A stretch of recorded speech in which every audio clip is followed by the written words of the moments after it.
मी सुद्धा 1 महिना थांबून काय असं चातकासारखं तिकिटाकडे डोळे लावून बसणं बरोबर वाटलं नाही मला. त्या सगळ्यामध्ये आम्ही सगळे जे आहे पूर्णपणे शक्तीनं उतरणार आहोत. आता लोकसभेचा प्रचार सुरू झाला तसं दिंडोरी लोकसभा मतदारसंघामध्ये देखील मी आधी त्यांची भेट घेतली आणि वेळोवेळी जिल्ह्याच्या विकासासाठी त्यांचं मार्गदर्शन लाभलं आहे. या जिल्ह्याच्या विकासामध्ये काय काय बजेट असेल, काय कामं झाली पाहिजे, केंद्र सरकार राज्य सरकार यांच्या माध्यमातून नेहमीच त्यांनी एक चांगली दिशा आणि मार्गदर्शन केलेलं आहे. आज सुद्धा मान्य साहेबांची भेट घेतली आणि 2 तारखेला आम्ही महायुतीचे उमेदवार म्हणून दिंडोरी लोकसभा मतदारसंघाचा फॉर्म भरायचं निश्चित झालेलं आहे. त्यासाठी आदरणीय साहेबांचे आशीर्वाद घेण्यासाठी आलो. त्याबरोबर येवला असेल, निफाड, चांदवड, नांदगाव माझ्या सगळ्याच तालुक्यातली एक चर्चा पण झाली आणि प्रचारात गती वाढवण्याचे त्यांनी सांगितलं आणि लोकांना जाऊन भेटा, योजना पोचतायत त्या संदर्भात चर्चा करा. कांदा प्रश्नावर सुद्धा त्यांनी सांगितलं की आपण केलेलं काम आहे तेही जनतेसमोर ठेवा. मला असं वाटतं की सगळ्या जिल्ह्याचा, महाराष्ट्राचा अभ्यास, अनुभव असलेले आदरणीय भुजबळ साहेब यांनी नेहमीच आम्हाला चांगलं मार्गदर्शन केलं आहे आणि त्यासाठीच हे सगळी आम्ही आमचे सर्व भारतीय जनता पार्टीचे आमचे सर्व नेते, आमचे पदाधिकारी यांनी आम्ही सगळ्यांनी आज भेट घेतली आहे.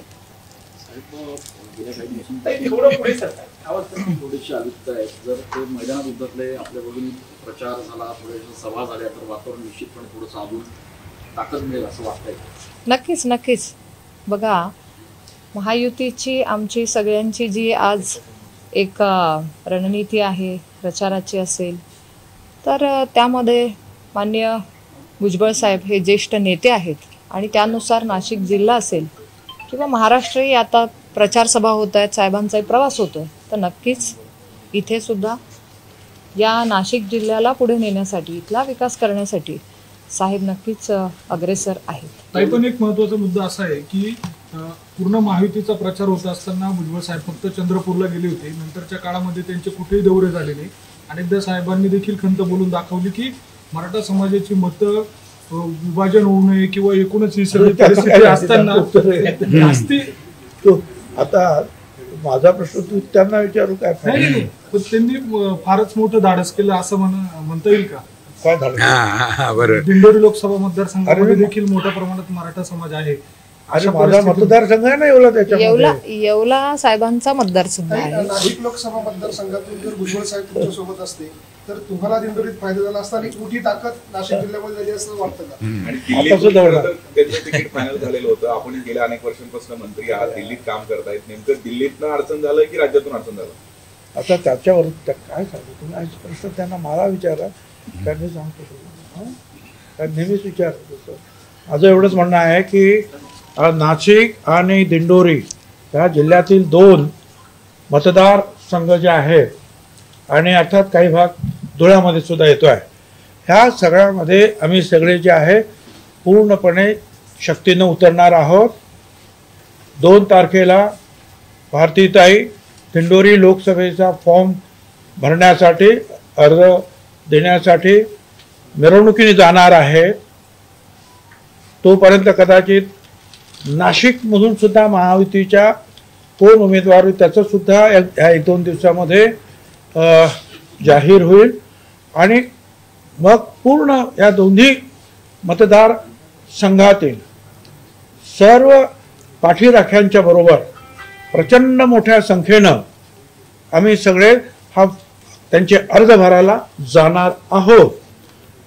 या दोन्ही मतदारसंघातील, नाशिक जिल्ह्यातील सर्व महायुतीच्या कार्यकर्त्यांनी, हितचिंतकांनी त्यासाठी सपोर्ट करण्यासाठी, आशीर्वाद देण्यासाठी सगळ्यांनी हजर राहावे असं आपल्याद्वारेच मी आमच्या सर्व जे हितचिंतक आहेत, पाठीराखे आहेत, त्यांना विनंती करतो आहे. तुम्हाला सुद्धा इंडिया आघाडीचा चेहरा पंतप्रधान पदाचा हा राहुल गांधीचा असेल असं पुन्हा एकदा प्रतिपादन झालेलं आहे त्यांच्याकडनं. आपल्याला वाटतं का राहुल गांधी हा चेहरा कोणाकडून झालं? काँग्रेसकडनं. अहो, असं आहे की काँग्रेसकडून जाहीर होणं वेगळं आणि बाकीचे जे आहेत सगळे जे इंडीमध्ये जे आहेत अनेक लोक त्यांनी सांगणं वेगळं आहे ना. इथे कसं आहे, मोदी साहेबांचा चेहरा, मोदी साहेबच प्रधानमंत्री होणार आणि मोदी साहेबांची सुद्धा 10 तारखेला जिल्ह्यामध्ये पिंपळगावला प्रचंड जाहीर सभा होणार आणि आपल्याला लक्षात येईल की नाशिक जिल्ह्यातून पूर्णपणे मोदी साहेबांना साथ देण्यासाठी आमचे खासदार नाशिक जिल्ह्यातून जाते. साहेब, नाशिकच्या उमेदवारीच्या संदर्भामध्ये अजित पवारांचं स्पष्टीकरण आलेलं आहे, त्यामध्ये असं म्हटलंय की तुमच्या बाबत उमेदवारी काय झालं. अजित पवारांचं एक स्पष्टीकरण, अजित पवारांनी एका मुलाखतीत असं म्हटलंय की भुजबळ यांनी माघार घ्यायला नको होती, त्यांनी घाई केली. चलबिचल झाली. जागा वाटप संदर्भात चर्चा सुरू असताना भुजबळांच्या स्टेटमेंटमुळे चलबिचल झाली असं अजित पवार म्हटले. ठीक आहे, त्यांना वाटणं स्वाभाविक आहे, परंतु असं आहे ना की मी सुद्धा 1 महिना थांबवून काय असं चातकासारखं तिकिटाकडे डोळे लावून बसणं बरोबर वाटलं नाही मला. ठीक आहे साहेब, गिरीश महाजन नाशिकला आलेले आहेत. आज गिरीश महाजन नाशिकला आले आहेत. माहितीचा तिढा सुटत नसताना गिरीश महाजन नाशिकला यांना काही पदाधिकाऱ्यांच्या देखील भेटीगाठी घेतल्या आहेत. काय वाटतं, तिढा सुटेल, काही जागा कोणाकडे जाईल? युतीचा उमेदवार नक्की उभा राहणार.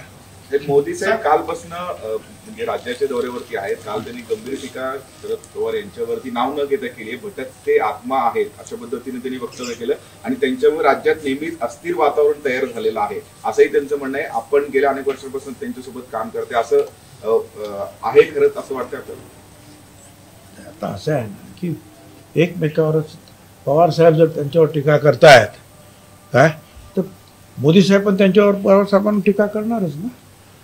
ज्यांना ज्यांना जे जे काय मुद्दे मिळतात त्याच्यावर बोलणार. पुढे साहेब, दिंडोरीत कांद्याचा प्रश्न गंभीर आहे. भारतीताई फिरत असताना त्यांना बऱ्याच ठिकाणी अडचणी येत आल्याचं पाहायला मिळतंय. आहे रोष कमी करण्यासाठी काही प्लॅन आपल्याला? आता 1 लाख टन जे आहे कांद्याच्या निर्यातीसाठी जे आहेत परवानगी मिळालेली आहे ना. कदाचित ते आणखी सुद्धा मिळेल.